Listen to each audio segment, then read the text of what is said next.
स्वागत है आपका हमारे चैनल में और मैं रानी गुप्ता आपके साथ। आज 3 मई है और 3 मई को स्मृति ईरानी जो है वायनाड के दौरे में गई हैं। इस दौरान उन्होंने वायनाड के एक गांव के आंगनवाड़ी का भी निरीक्षण किया और कहा जा रहा है कि ये जो दौरा है उनका उसे सियासी दौरा भी माना जा रहा है कुछ लोगों के द्वारा, क्योंकि देखा गया कि कैसे अमेठी से उन्होंने राहुल गांधी को टक्कर दी थी, जिसके बाद राहुल गांधी जो अमेठी से भी उन्होंने चुनाव लड़ा था और इसी के साथ ही वायनाड से भी पर्चा भरा था।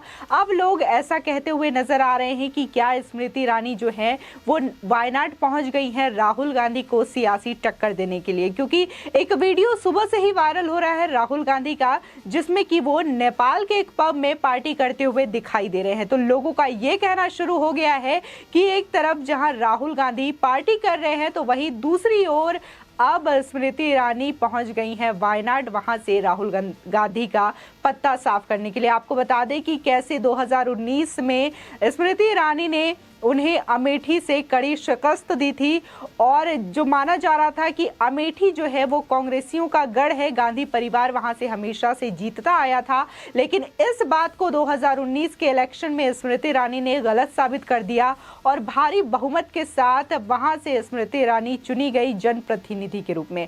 आपको बता दें, उत्तर प्रदेश के अमेठी में राहुल गांधी को हराकर इतिहास रचने वाली भाजपा नेता स्मृति ईरानी आज 3 मई को केरल के वायनाड का दौरा करने गई हैं। स्मृति ईरानी यहां विकास कार्यों की समीक्षा करेंगी। साथ ही उन्होंने वायनाड के वंतूर आंगनवाड़ी केंद्र का भी निरीक्षण किया। आपको बता दें कि वायनाड वही संसदीय क्षेत्र है जहां से राहुल गांधी पिछले चुनाव में सांसद रह चुके थे। बता दें, केंद्रीय महिला और बाल विकास मंत्री स्मृति ईरानी ने 2 मई को ट्वीट करके जानकारी दी और दरअसल ये ट्वीट उन्होंने मलयालम भाषा में किया था और ये कहा था कि नमस्ते वायनाड, मैं जल्द ही जिले के विकास से संबंधित बैठकों और अन्य सार्वजनिक कार्यक्रमों में भाग लेने के लिए वहां रहूंगी। कल मिलते हैं। आपको बता दें कि जैसे ही ये ट्वीट उन्होंने शेयर किया अपने सोशल मीडिया में, इसके बाद से जो यूजर्स हैं उन्होंने ये कहना शुरू कर दिया कि अब अमेठी से टक्कर देने के बाद स्मृति ईरानी जो हैं वो राहुल गांधी को टक्कर देने के लिए वायनाड पहुंच रही हैं। गौरतलब है कि राहुल गांधी और स्मृति ईरानी के बीच की लड़ाई 2014 लोकसभा चुनाव से ही शुरू हो गई है। साल 2014 के चुनाव में स्मृति ईरानी ने अमेठी में राहुल गांधी को कड़ी टक्कर दी थी और हार का मुंह राहुल गांधी को देखना पड़ा था। आपको बता दें कि जहां 2014 में स्मृति ईरानी ने वहां से चुनाव लड़ने का फैसला किया था, लेकिन वो वहां से हार गई थी, उन्हें हार का मुंह देखना पड़ा था, जिसके बाद उन्होंने जमीन पर काम करना शुरू किया और उसका असर अगले 5 साल बाद यानी कि 2019 के लोकसभा चुनाव में देखने को मिला, जहां ईरानी ने राहुल गांधी को उन्हीं के गढ़ में 55,000 वोटों के फर्क से हराकर इतिहास रच दिया। आपको बता दें कि 1981 के बाद से ही यह सीट कांग्रेस के पास थी। सिर्फ 1998 में यहां संजय सिंह ने बाजी मारी थी, वरना उससे पहले और उसके बाद कांग्रेस का ही यहां पे बोलबाला था। वहीं स्मृति ईरानी की जीत के पीछे उनके जमीनी कार्यों को वजह माना जाता है और इसलिए जब उन्होंने वायनाड को लेकर ट्वीट किया तो कयास लगाने जाने लगे। इस बार उनकी अगली नजर जो है संसदीय क्षेत्र यानी कि वायनाड पर है। सबसे दिलचस्प बात यह है कि स्मृति ईरानी का वायनाड जाने का प्लान उसी बीच बना जब राहुल गांधी की सोशल मीडिया पर एक पार्टी करते हुए वीडियो काफी ज्यादा वायरल हो रही है। अगर लोगों की माने तो लोगों का ये दावा है किया जा रहा है कि राहुल गांधी जिस महिला के साथ पार्टी करते हुए वीडियो में नजर आ रहे हैं वो नेपाल में चीन की राजदूत है और कई लोग जो हैं इस पर सवाल पूछते हुए भी नजर आ रहे हैं कि आखिर राहुल गांधी अगर मान लिया जाता है कि वो चीन की राजदूत है तो आखिर उनके साथ वो पार्टी करते हुए क्यों नजर आ रहे हैं। जिसके बाद जो कांग्रेस के प्रवक्ता हैं सुरजेवाला, उन्होंने सफाई दी है और ये कहा है कि राहुल गांधी जो हैं अपने दोस्त के किसी शादी में गए हैं, शादी में जाना अपराध तो नहीं हो सकता। उन्होंने ये चीजें सामने रखी है, जबकि लोगों का ये कहना है कि आखिर वो चीनी महिला के साथ वहां पर क्या कर रहे हैं। वहीं रिपब्लिक टीवी पर बात करते हुए जब स्मृति ईरानी से राहुल गांधी पर सवाल किया गया तो उन्होंने कहा कि राहुल गांधी को कभी भी क्षमता के कारण सत्ता की स्थिति में वोट नहीं दिया गया, बल्कि वायनाड के लोग जानते हैं कि उन्होंने मजबूरी में वायनाड को चुना था, क्योंकि सभी को पता है जिस तरीके से ये माना जा रहा था कि 2019 के लोकसभा चुनाव में अमेठी की सीट जो है वो खतरे में दिखाई दे रही थी राहुल गांधी के लिए, क्योंकि स्मृति ईरानी वहां से कड़ी टक्कर देने के लिए उनको नजर आ रही थी, जिसकी वजह से उन्होंने वायनाड से भी पर्चा भरा था। और वायनाड जो है मुस्लिम बाहुल एरिया है, जहां से उम्मीद जताई जा रही थी कि राहुल गांधी जीत सकते हैं, जिसकी वजह से उन्होंने वायनाड को चुना और वायनाड में वो जीत गए।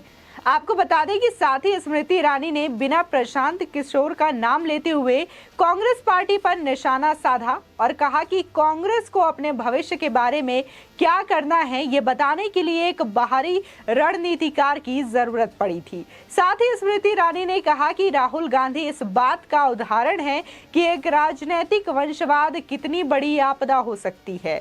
वाड्रा गांधी परिवार की बात करें तो कांग्रेस इतनी बेपरवाह क्यों है। आपको बता दें कि उत्तर प्रदेश में अमेठी से लगातार चुनाव जीतने के बाद राहुल गांधी वहां से लापता रहने लगे। कोई विकास के काम न कराने का आरोप वहां के लोग उन पर लगातार लगाते रहे, लेकिन राहुल गांधी और कांग्रेस के कानों पर जू तक नहीं रेंगा। नतीजा ये रहा कि 2019 के लोकसभा चुनाव में राहुल गांधी ने कांग्रेस का गढ़ अमेठी अपने हाथ से निकल जाने दिया और वहां मोदी सरकार में मंत्री स्मृति ईरानी ने जीत दर्ज कराई। बता दें कि कई साल पहले कांग्रेस की कार्यकारी अध्यक्ष सोनिया गांधी ने एक बार लोकसभा चुनाव कर्नाटक के बेल्लारी से लड़ा था। उन्हें तब अपनी रायबरेली सीट खतरे में नजर आ रही थी। उस चुनाव में सोनिया गांधी को बेल्लारी से बीजेपी की फायर ब्रांड नेता रही सुषमा स्वराज ने टक्कर दी थी। सोनिया का मुकाबला करने बेल्लारी से उतारी गई सुषमा स्वराज वहां हर जनसभा को कन्नड़ भाषा में संबोधित करती। इसकी वजह से बेल्लारी से काफी वोट उन्होंने हासिल किए थे और सोनिया गांधी को हार का सामना करना पड़ा था। यहाँ देखा जा रहा है कि राहुल गांधी जो है तमाम मुद्दों पर मोदी सरकार को, केंद्र को और तमाम जो बीजेपी शासित राज्य है उसको घेरते हुए नजर आते हैं। जब कोई भी बात उन राज्यों में देखी जाती है, आए दिन हिंसा की लगातार घटनाएं देखी जा रही हैं, चाहे वो दिल्ली में हो या फिर राजस्थान में हो, कई चीजें ऐसी देखने को मिल रही हैं। उस पर राहुल गांधी बोलते हुए नहीं चूकते। लेकिन अगर राजस्थान की बात करें जहां पर कांग्रेस की सरकार है, तो वहां से वो इस वक्त कोई भी बयानबाजी देने से बचते हुए नजर आ रहे हैं, क्योंकि वैसे भी वो अभी इस वक्त पार्टी करने में बिजी हैं। उनकी जो तमाम वीडियोस हैं पार्टी को लेकर के वो वायरल हो रही है और उसमें साफ साफ देखा जा रहा है कि वो किसी पब में हैं, वहां पर पार्टी कर रहे हैं। इसके अलावा जो कांग्रेस के प्रवक्ता हैं उनके बचाव में ये कहते हुए नजर आ रहे हैं कि वो अपने दोस्त की शादी में गए हैं, वहां पे शादी अटेंड कर रहे हैं और वहां की ये ऐसी परंपरा है। साथ ही उन्होंने ये तक कह दिया कि क्या शादी में जाना अपराध है। फिलहाल तो नहीं है, लेकिन जिस तरीके से देखा जा रहा है तो आरएसएस के लोग इसे अपराध भी घोषित कर देंगे, ऐसा सुरजेवाला का कहना है। साथ ही जिस तरीके से देखा जा रहा है कि स्मृति ईरानी लगातार जमीनी स्तर पर कार्य करती हैं और इसी का नतीजा अमेठी में देखने को मिला था। जब वो 2014 का इलेक्शन वो हार गई थी, इसके बावजूद वो लगातार वहां पे कैंपेनिंग करती रही, लगातार लोगों की समस्याओं से वो जुड़ी रही। हर समस्याओं को उन्होंने जनता की बखूबी समझा और उसे हल करने की कोशिश की। अगर नजर डाले जिस तरीके से अमेठी में देखा गया कि वहां पर कांग्रेस का राज हमेशा से रहा, कोई ना कोई नेता वहां से चुना गया कांग्रेस और गांधी परिवार का, लेकिन फिर भी अगर अमेठी में विकास कार्यों की बात करें तो विकास कार्य नहीं देखने को मिले। और जब से स्मृति ईरानी वहां से सांसद रही हैं, उन्होंने लगातार विकास कार्य किए। तो अब ये कयास लगाए जा रहे हैं कि राहुल गांधी को अमेठी से टक्कर देने के बाद अब क्या स्मृति ईरानी जो है अपना एक बार फिर से राहुल गांधी को टक्कर देने के लिए वायनाड के सफर में निकल चुकी हैं। जिस तरीके से आज उनका ये दौरा है वो राजनीति के लिहाज से मायने रखता है, खास माना जा रहा है। लेकिन अगर स्मृति ईरानी की बात करें तो उन्होंने सीधे तौर पर कहा है कि ये बस विकास कार्यों की समीक्षा करने के लिए एक दौरा मात्र है, एक कार्यक्रम मात्र है। आपकी इस खबर पर क्या राय है हमारे कमेंट सेक्शन में जरूर बताएं। आगे की और भी अपडेट के लिए चैनल को सब्सक्राइब करना ना भूलें।